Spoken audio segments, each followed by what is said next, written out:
question. Apparently, millennials as a generation, which is a group of people who were born approximately 1984 and after, are tough to manage. And they're accused of being entitled and narcissistic and self-interested, unfocused, lazy. What's your biggest fear? Spiders? Clowns? Nuclear annihilation? Sadly, the 80s are over, and I don't know about you, but horror has never scared me the same way. I bet Whiplash could wipe all those dreads away. A film about a student drummer going through college? Hear me out. Andrew's struggle to soar in his chosen career relates to us all in this tragic story of success. The greatest musician of the 20th century is anybody's idea of success. And his own faults holding him back. Fellow YouTuber Lessons from the Screenplay also studied Whiplash alongside Black Swan under the title Anatomy of the Obsessed Artist. But I think it goes further than artist. Scientists, footballers, office managers, everyone wants to be the best at what they do.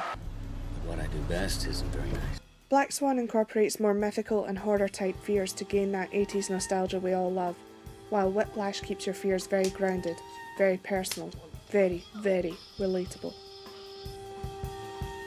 This is the new age of horror, fear of failure.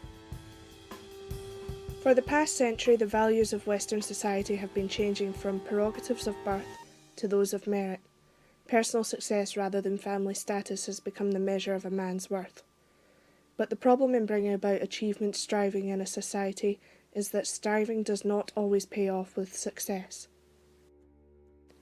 The underlying message of this indie drama can go three ways. You're not worth shit if you're not the best at what you do. And millennials are saying, we want to work in a place with purpose, love that. We want to make an impact. This is obviously a fear of Andrew's, which he voices to his family. I'd rather die drunk, broke at 34 and have people at a dinner table talk about me than live to be rich and sober at 90 and nobody remember who I was. It's as if they're standing at the foot of a mountain and they have this abstract concept called impact that they want to have in the world, which is the summit. What they don't see is the mountain. And it's enforced by his abusive teacher who punishes him with emotional trauma. Everyone's felt some form of failure. A university application, a subject you just weren't passing. It's become somewhat of an epidemic to fear failure, a fear this movie taps into. Andrew goes to extreme lengths to ensure his success, including putting up with his torturous teacher, screwing over other students, and even dumping his girlfriend. I want to be one of the greats. And I would stop you from doing that. Fletcher's only defense is his good intentions. I was there to push people beyond what's expected of them. And it seems some academics agree. Some contributors consider intent to cause harm on the part of the perpetrator as a key feature of bullying. In other words, where there is no intention to cause harm, there is no bullying. As such, the bullying behaviour may be considered instrumental to achieving a goal or objective. If fortune really favours the bold, it makes you wonder, There are no two words in the English language. just for a second, if he was onto something. Then good job.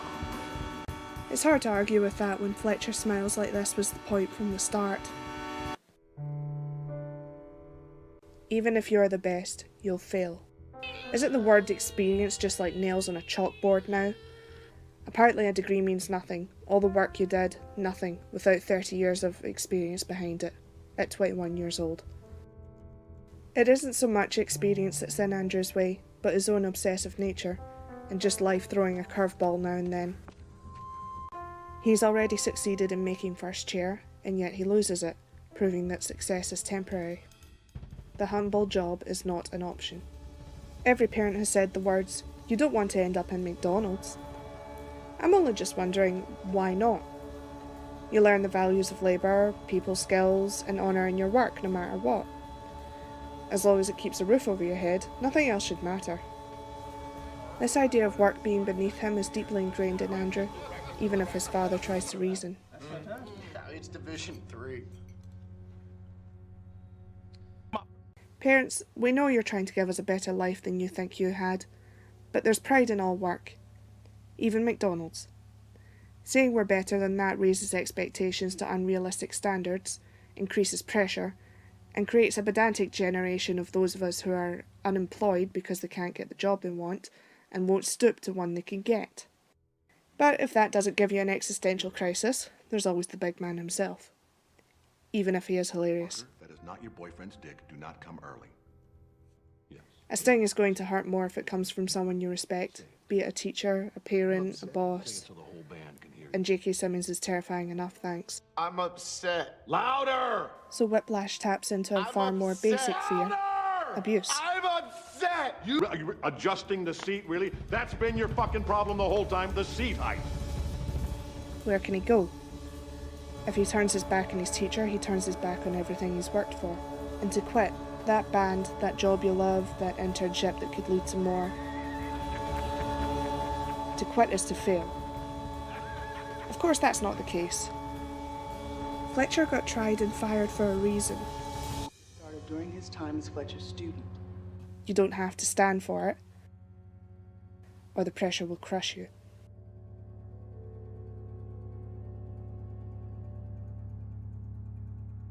And there's always a helpline if you're feeling the pressure.